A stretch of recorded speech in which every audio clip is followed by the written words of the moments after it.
Қайырлы күн. Мен бүгін сіздерге миндальды торт жасап көрсетемін. Дәмі өте жақсы шықты. Міндетті түрде жасап көріңіздер. Видео ұнап жатса лайк басып, комментарий жазуды ұмытпаңыздар. Бірінші кремін жасаймыз.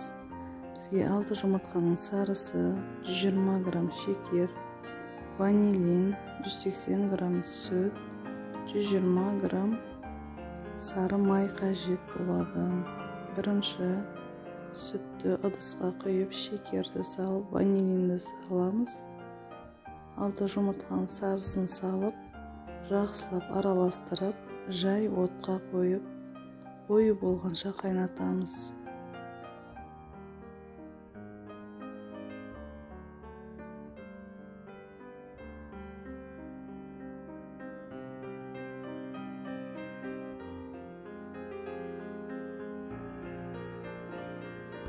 Креміміз қайнап қою болды.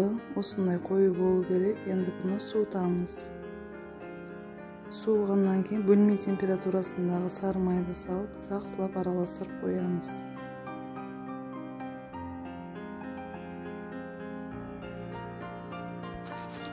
Енді торттың коржын дайындаймыз. Бізге қажетті заттар: 6 жұмыртқаның ағы, 120 грамм шекер, 200 грамм миндальды ұн, 1 шымшым тұз қажет. Мен миндальды блендерде майдалап алдым.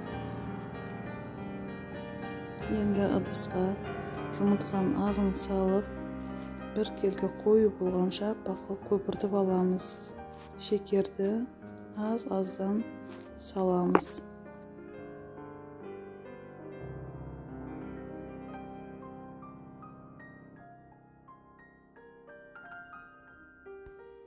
Жақсылап араластырып, үстіне дайындап алған миндальды қосып, бір келкі қылып араластырамыз.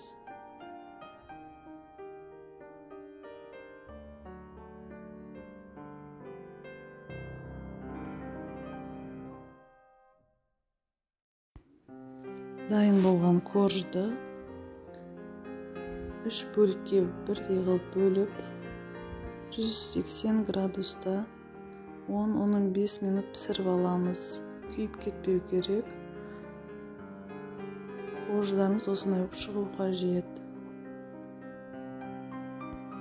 Енді тортты жинаймыз. Корждар суы керек. Суығаннан кейін бір қабатына үстіне кремді дайындап қойған кремді жағамыз. 3 қабатына да солай жағып, 4 сағатқа холодильникке қойып қоямыз.